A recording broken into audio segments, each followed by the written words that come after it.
This is a picture of a Tamil Siddhar, and the Siddhars, everyone thinks they were religious people. If anything, if you read the original context, they were against, in fact, all religion. They were against casteism, they were against Brahmanism, they were against all religion because they believed religion should be based on science. In fact, they were for the liberation of women. They were for absolute equality. And in this sense, the Siddhars were system scientists. The Western science doesn't understand that the Siddhars had a whole way of describing transport, conversion, and storage. They actually call it Vata, Pittam, and Ayam in Tamil, or Kapha in the North Indian terminology. In fact, Ayurveda came out of Siddha. But Vata, Pitta, and Ayam are really the three elements that map directly to transport, conversion, and storage. So when the Siddhar scientists were talking about Vata, they were talking about the forces of transport. When they were talking about Pitta, they were talking about the force of conversion. And when they were talking about Kapha, they were talking about storage. So this is how they described the universe. So they were 2,000, 5,000, maybe even 10,000 ahead of what we today know in modern systems. Now, these principles, Western system, transport, conversion, storage, East and West, they parallel. So Siddhars called it Vata, Pitta, or Ayam and Kapha. And then you can map it to how you look at nations as systems: freedom, innovation, and history. So this gives us a framework now to understand how to look at a nation. If a nation has freedom, it supports transport; innovation, it's supporting conversion; and history, it's supporting storage. And you need all those three elements. Now let's understand what are nations. We understand what systems are. Let's understand what are our nations. Now a nation, again from the OED, Oxford English Dictionary, is a large aggregate of people united by common descent, history, culture, or language, inhabiting a particular country or territory. So it's a large aggregate of people united by common descent, history, culture, or language, inhabiting a particular country or territory. If you look at India, this is a picture I found on the internet, which literally takes the Indian regions and it maps it by population. So what you're seeing here is, if you looked at Maharashtra, the population is the size of Mexico. If you looked at, for example, Kerala, the population, interesting enough, is the size of Canada. And if you look at Tamil Nadu, the population is the size of Thailand, actually close to France. But what you see through this diagram is India, this region we call India, is literally a country within countries from a regional and population standpoint, because each of these people have a particular culture, descent, history, or language. And one of the things we also want to remember is that this was an Indian genome variation study that was done by one of the labs, the national labs, and what it clearly shows is the entire caste system is absolutely ludicrous, because the Indian genome variation study showed people in deep South India, which is marked by these markers, Austroasiatic, have the exact same genetic profile as those people up in northern India, except for the ability to process DNA, which is what we get melanin, the darker light. But the genetics of the people are the same, and if you look at the middle of India, you can see the Indo-Aryan invasion that took place right in the middle. So you can see the separation of people here, which are the brown dots, and up here. So it's clear there's an invasion that took place here, which split India north and south, giving a significant credence to the fact that there was a Dravidian Austroasiatic population throughout India. So 2 points is, when you look in deep south, you'll notice that in Tamil Nadu, there is a very particular group of people in a particular region. So going back to the definition, common descent and definitely a common territory. Now let's look at the history and culture. If you look here, the history of the Tamil people is encoded in the yogis and the scientists of Siddha. Again, not religious people, but they're the ones who gave the Thirukkural. They're the ones who encoded up most of the modern foundations of math and science, metaphysics, physics, etc. So there's a deep culture here. There's also a deep cultural history to the temples of India. The Madurai and Meenakshi temples, for example, are architecturally far more compelling than even the Taj Mahal, but for whatever reason, primarily for northern hegemony, this has never been considered on the UNESCO list of the 7 wonders of the world. Far more important than the Taj Mahal from its architectural benefits. And the Tamil people have a rich language, In fact, most of the South Indian, I believe it's Malayalam too, right? So it has descent in Tamil and also Kannada. So those are all Dravidian peoples which originate in the Tamil language. Again, the British came and further supported by the Nehrus and Gandhis, they just split up India arbitrarily. And they split up people so they would fight against each other. But there's also rich culture. So going back, look at this definition of a large aggregate of people united by common descent, history, culture, language, inhabiting a country or territory. It's absolutely clear by any objective record, by this definition, that the Tamil people's right to ask for a nation is fully in compliance with the definition of a nation. So no one should have any argument about this objectively, and if they do, they're basically exposing some underlying agenda. But this is just, again, based on definition and objective consideration of what a nation is. Let's go to great nations or great systems. So here's an idea I'd like to. So if great nations, one of the things, if they express the aspect of transport freedom, that means they would express the right to form nations. The U.S. Declaration of Independence and the Constitution gives the right for any state within the U.S. to secede, which means they believe that people, if they believe they're unified, they're different, they have the right. The Indian Constitution, enacted by Nehru, again, a subject and a disciple of British hegemony and oppression, outlawed the right for anyone to create a nation in 1962. It's a very oppressive law, but that clearly shows that that freedom aspect doesn't exist within India if you look at the right to form nations.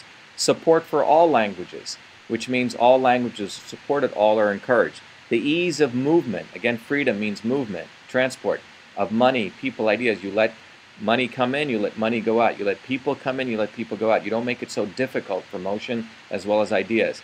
Freedom also means no caste, no distinction of people by color, by their last name, etc., and also fundamentally liberation of women.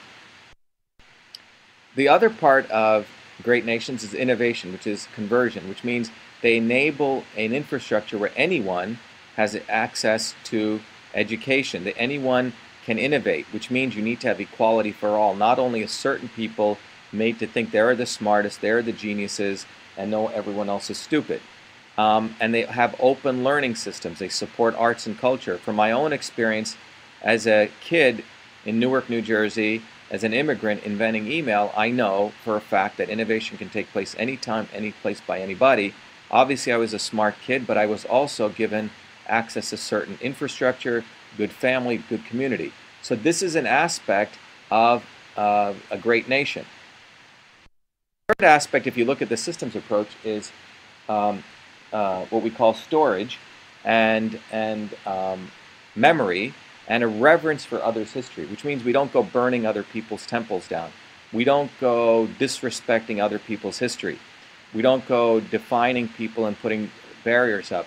We support the preservation of art and science. We respect other languages, and we have a support for ancient systems of knowledge. The Siddha knowledge has been around for thousands of years. The bureaucrats are sitting on incredible knowledge, hundreds of thousands of manuscripts, which likely hold the cures to many diseases, but there's no motion to really convert them. So this is not a reverence for history. Now, given that background, we've talked about systems, right? We've talked about nations. We talked about what makes a great nation. Now let's look at the idea of a natural system, Tamil Nadu as an. So first of all, let's step back. We have to understand who are the Tamil people. First of all, the Tamil people are an indigenous people. Indigenous people mean before thousands of years ago there was an ancient people in the region that is called the Indus Valley region, India. And those were indigenous people. There were other tribal people, very much like the indigenous North American Indians who lived in the Americas. They were there thousands of years before the white man came and committed genocide on them. In the case of the Tamil people, they too are indigenous people. We all know how the Indian government has been treating indigenous people and tribal people. They've been obliterating them, destroying their language, taking over their land. So we are an indigenous people with a rich 5,000-year-old history. Tamil is likely the oldest language. And anyone who tries to argue that, in spite of the facts, is arguing a no-win battle because the data is all there. The Tirukkural next to the Bible. I believe Thirukkural is printed more. The Tamil Siddhars actually were system scientists, and they brought up this whole lineage. But the Tamil people also gave the foundations of modern science and mathematics.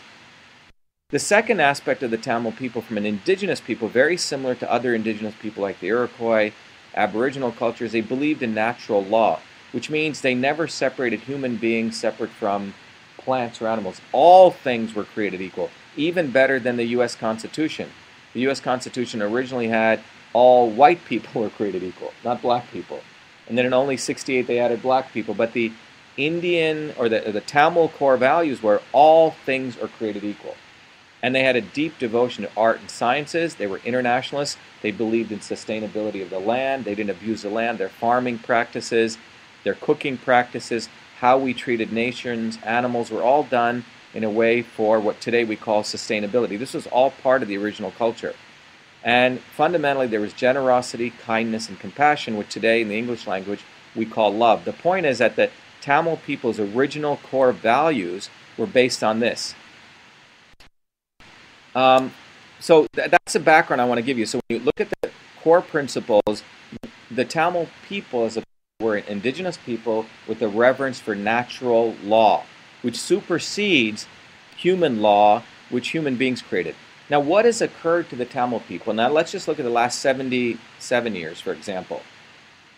You know, in 1657, the British came to India and they occupied India in the Battle of Plassey in Bengal.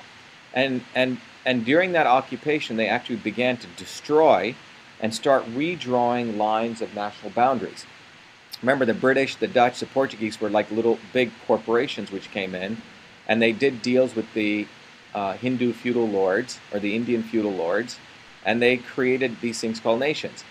Now, when the British left, we all thought we got independence. But here's the truth. There was no independence given to the people of this region called India. What was given was a transfer of power. When Mountbatten, when the British left, if you look at the records, the British wanted to leave India. It was not becoming profitable.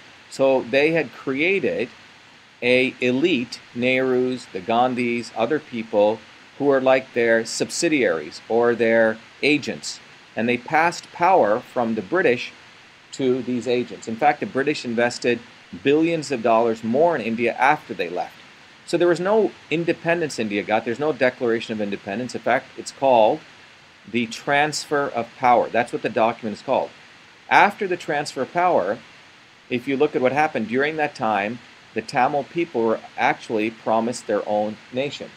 And in fact, some of the initial Tamil parties asked for that, and many of those parties sold out the Tamil people because they were given some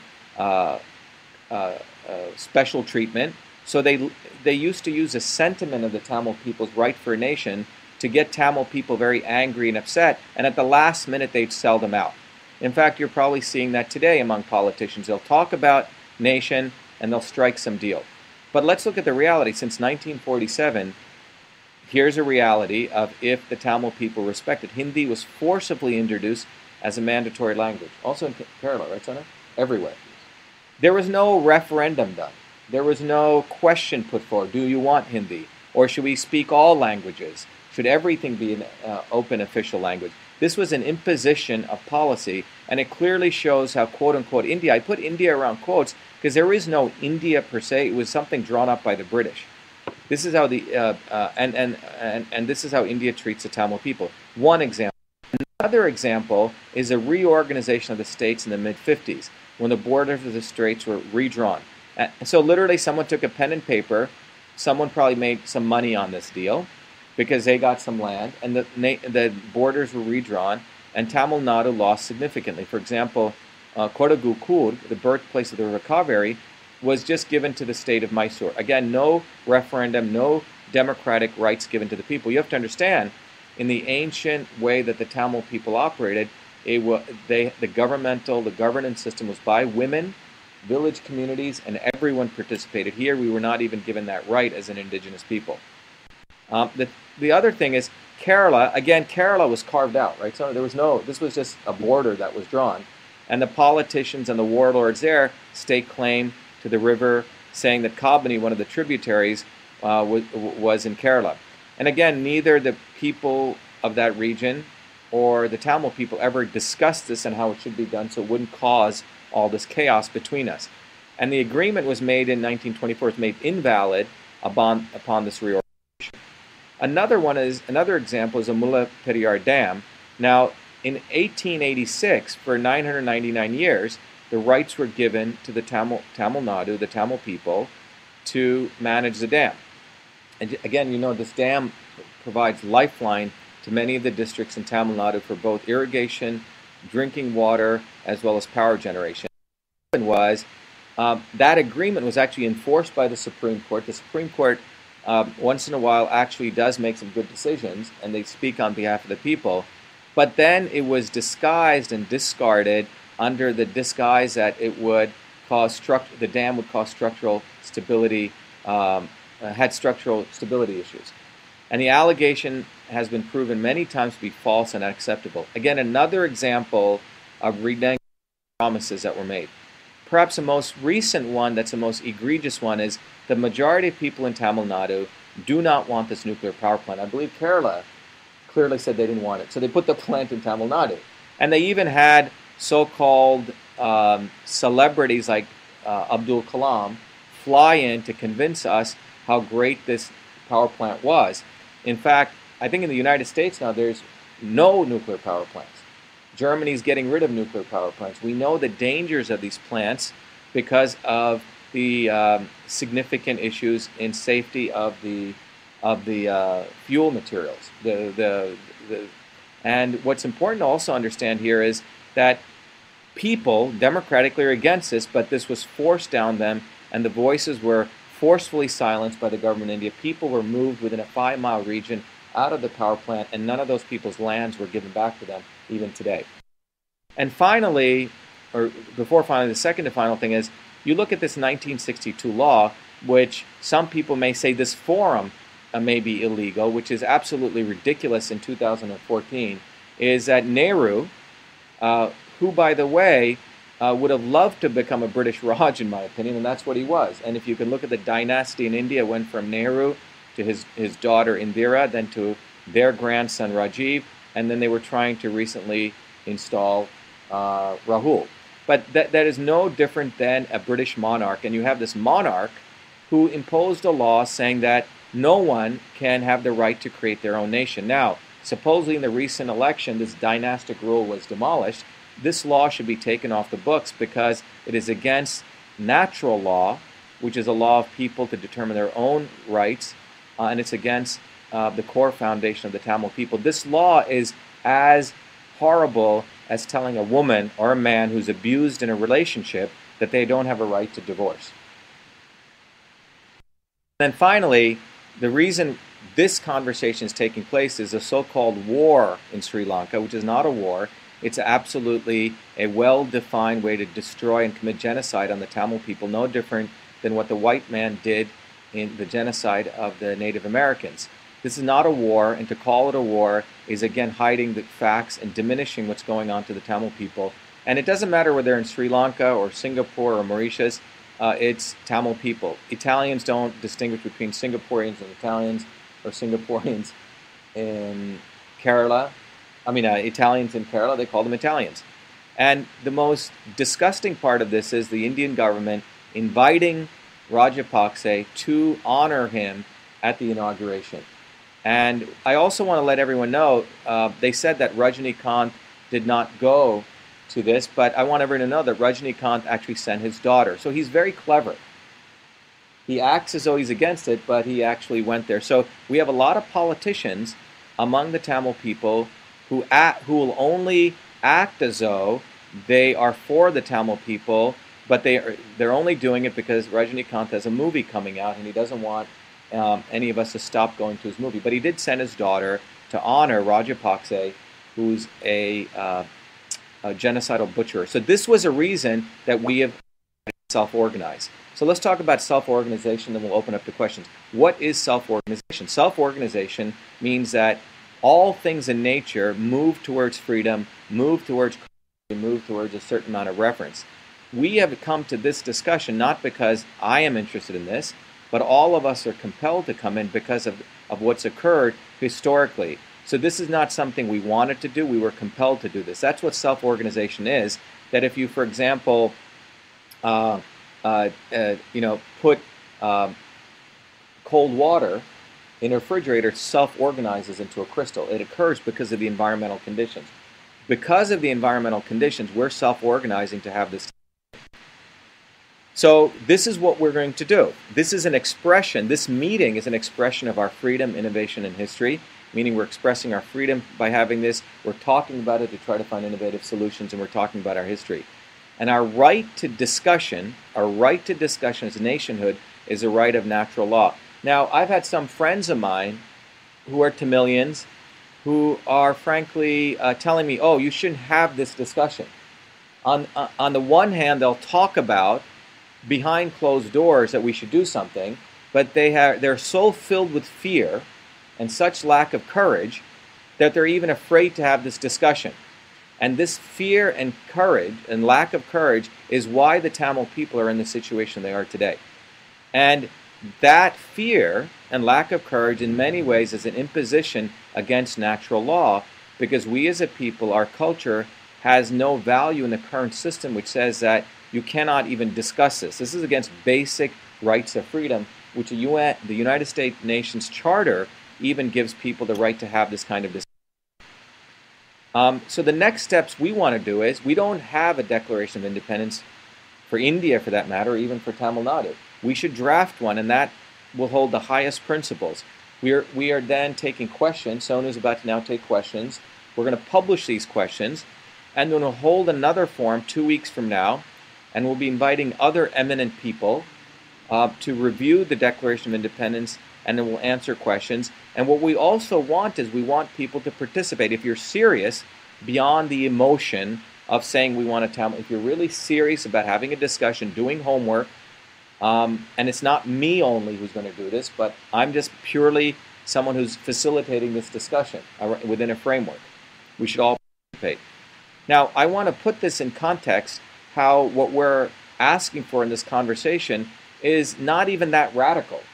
This is the Seasteading Institute, started by a billionaire U.S. entrepreneur, is actually trying to create a nation within 100 miles off of the coast of San Francisco, saying that international waters can be deemed to create new nations. It's called a floating city, which could be a few years away, and that nation would have to pay no taxes to any government, and it would have its own laws. And this is absolutely radical, very different than what I'm talking about here, of the right of people to have a discussion on this. So anyone thinking that we're doing something radical, it's not as radical as this, the right to talk about a nation. So that's the discussion. What we're going to do is now we're going to switch to questions up on Ustream.